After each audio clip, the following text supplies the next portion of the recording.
Hi everyone, Assalamu alaikum. Welcome to Shazia Tamil Kitchen. இன்னைக்கு நம்ம என்ன ரெசிபி பார்க்க போறோம்னு பாத்தீங்கன்னா one of the most famous Pakistani recipe தான் பார்க்க போறோம். Chapli kebab. பாகிஸ்தானி ரெஸ்டாரண்ட்ல நீங்க ட்ரை பண்ணிருந்தீங்கன்னா கண்டிப்பா இந்த ரெசிபி பத்தி உங்களுக்கு தெரிஞ்சிருக்கும். நாங்க எப்பவுமே பாகிஸ்தானி ரெஸ்டாரண்ட்ல சாப்பிறோம்னா கண்டிப்பா இந்த ரெசிபி நான் மிஸ் பண்ணவே மாட்டேன். அவ்ளோ டேஸ்ட் வைஸ் சூப்பரா இருக்கும். இது வந்து யூசுவலா மட்டன் கீமா இல்லாட்டி பீஃப் கீமால தான் செய்வாங்க. நம்ம இன்னைக்கு சிக்கன்ல ட்ரை பண்ண போறோம். வாங்க எப்படி செய்றதுன்னு பார்க்கலாம்.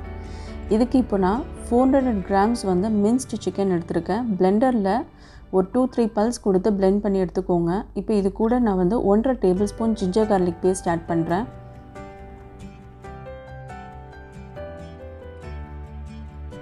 ginger garlic paste ஆட் பண்ணதுக்கு அப்புறம் இல்ல சில ஸ்பைசஸ் நம்ம ஆட் பண்ண போறோம். என்னன்னு பாத்தீங்கன்னா கரம் மசாலா, சீரகத்தூள் வந்து வறுத்து பொடி பண்ணது, பெப்பர் தூள், தனியா தூள் அதுவும் வறுத்து பொடி பண்ணது. அது பாத்தீங்கன்னா pomegranate dry seed powder. இது வந்து ஷாப்ஸ்ல வந்து அவேலபிள். அப்படி உங்களுக்கு கிடைக்கலனா பரவாயில்லை. இது சேர்க்கிறதால இதோட சோர் டேஸ்ட் வந்து கபாப் டேஸ்ட் வந்து என்ஹான்ஸ் பண்ணும். அதுக்காக நம்ம ஆட் பண்றோம். அப்புறம் chili flakes, salt இதெல்லாம் ஆட் பண்ணிக்கோங்க. இதோட மெஷர்மென்ட்ஸ் வந்து நான் டிஸ்கிரிப்ஷன்ல தரேன் பாத்துக்கோங்க. இப்போ இது கூட நான் வந்து ஒரு பெரிய வெங்காயம் சாப் பண்ணியிருக்கேன், ஒரு தக்காளி, கொஞ்சோண்டு கொத்தமல்லி, கொஞ்சோண்டு புதினா, 2 பச்சை மிளகாய் சாப் பண்ணியிருக்கேன். வெங்காயம் வந்து ரொம்ப சின்ன வெங்காயமா இருந்துச்சுன்னா நீங்க 2 வெங்காயம் ஆட் பண்ணிக்கலாம். பெருசா இருந்தா ஒண்ணே போதும். இப்போ இதெல்லாத்தையும் ஆட் பண்ணி நல்லா மிக்ஸ் பண்ணிக்கோங்க. நம்ம நிறைய ஸ்பைசஸ் வந்து ஆட் பண்ணியிருக்கனால இது நல்லா மிக்ஸ் பண்ணனும். எல்லா பக்கமும் அது வந்து நல்லா ஸ்ப்ரெட் ஆற அளவுக்கு நல்லா மிக்ஸ் பண்ணிக்கோங்க. அப்பதான் நல்லா இருக்கும் கபாப் சாப்பிடும்போது. இல்லாட்டி ஒரு பக்கமா ஒரு இன்கிரிடியன்ட் போயிடும். அதுக்காக நம்ம நல்லா மிக்ஸ் பண்ணிக்கணும்.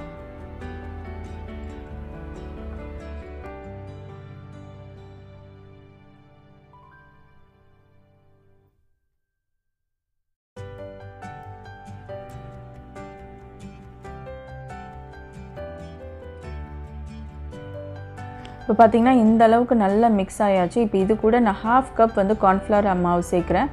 எதுக்குன்னு பாத்தீங்கன்னா ஒரு பைண்டிங்காக சேர்க்கிறேன். அது கூட ஒரு முட்டை சேர்த்து ரெண்டுத்தையும் நல்லா மிக்ஸ் பண்ணிக்கோங்க.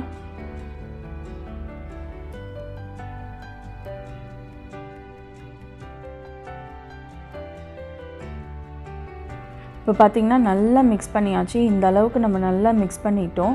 இப்போ இது வந்து நம்ம 30 minutes ரெஸ்ட் பண்ற விடுறது அதெல்லாம் எதுமே கிடையாது. உடனே நம்ம கபாப் செய்ய ஆரம்பிச்சிடலாம்.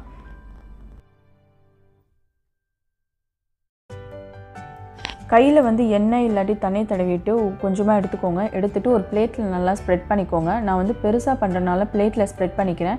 உங்களுக்கு சின்னதா வேணும்னா நீங்க கையிலே கூட ஸ்ப்ரெட் பண்ணிக்கலாம். ஸ்ப்ரெட் பண்ணிக்கோங்க. இப்போ ஆயில் வந்து நான் 4 to 5 tablespoon வந்து ஹீட் பண்ணி வச்சிருக்கேன். இது வந்து நம்ம ஷாலோ ஃப்ரை தான் நம்ம வந்து பண்ண போறோம். டீப் ஃப்ரை கிடையாது. இப்போ வந்து ஆயில் ஹீட் ஆயாச்சு. இத வந்து பிளேட்டை ஃபிளிப் பண்ணி நான் வந்து ஆயில்ல டிராப் பண்ணிக்கிறேன். போட்டுட்டு ஒரு 5 minutes வந்து டச் பண்ணாதீங்க. நல்லா பாட்டம் வந்து குக் ஆகணும். இது வந்து நம்ம சிக்கன்ல பண்றனால நல்லாவே குக் பண்ண விடுங்க. லோ டு மீடியம் ஃப்ளேம்லயே வச்சு குக் பண்ணுங்க. அப்பதான் வந்து உள்ளேயும் குக் ஆகும், வெளியும் நல்லா குக் ஆகி கலர் சேஞ்ச் ஆக கொஞ்சம் டைம் எடுக்கும். இல்லாட்டி போட்ட உடனே வந்து கருப்பாயிரும். உள்ள வந்து குக் ஆகவே ஆகாது. நான் இது எப்பவுமே சொல்றதுதான். அதனால வந்து நம்ம எப்பவுமே குக் பண்றது வந்து நம்ம மீடியம் ஃப்ளேம்ல வச்சு குக் பண்றது தான் நல்லது எப்பவுமே. இப்போ பாத்தீங்கன்னா ஒரு சைடு குக் ஆகி நான் நெக்ஸ்ட் சைடு வந்து ஃபிளிப் பண்ணிட்டேன். இந்த மாதிரி ரெண்டு சைடும் நல்லா குக் பண்ணி ஒரு கோல்டன் பிரவுன் கலர் வர வரையும் நம்ம நல்லா குக் பண்ணி எடுத்துக்க போறோம். இது வந்து டேஸ்ட் வந்து ரொம்ப சூப்பரா இருக்கும். கண்டிப்பா நீங்க வந்து ட்ரை பண்ணி பாருங்க. உங்களுக்கே பிடிக்கும் இது.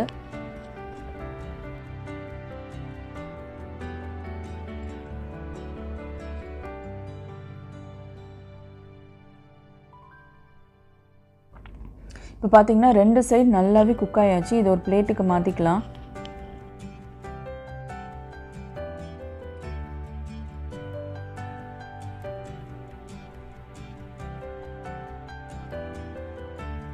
உங்களுக்கு வந்து பிளேட்ல ஸ்ப்ரெட் பண்ணி போடுறது வந்து கஷ்டமா இருந்துச்சுன்னா நீங்க கையில கூட இப்படி தட்டி ஆயில்ல வந்து போட்டுக்கலாம்.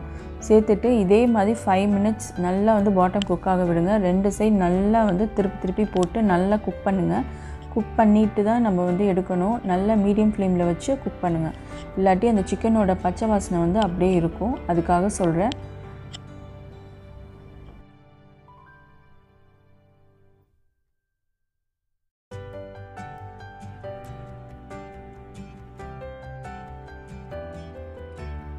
அவ்வளோதாங்க பாகிஸ்தானி ரெசிபி செப்லி கபாப் நம்ம வீட்டிலேயே செஞ்சாச்சு. ரொம்ப quick and easy recipe. Just ingredients mix பண்ணி கபாப் ரெடி.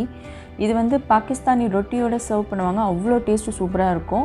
இந்த ரெசிபி நீங்கள் ட்ரை பண்ணதே இல்லைன்னா கண்டிப்பாக இந்த வீடியோ பார்த்துட்டு போய் ட்ரை பண்ணுங்கள். உங்கள் ஃபேமிலியில் உள்ளவங்க எல்லாருக்குமே கண்டிப்பாக பிடிக்கும். இந்த வீடியோ உங்களுக்கு பிடிச்சிருந்தா மறக்காமல் லைக் பண்ணுங்கள், ஃப்ரெண்ட்ஸ் அண்ட் ஃபேமிலியோட ஷேர் பண்ணுங்கள்.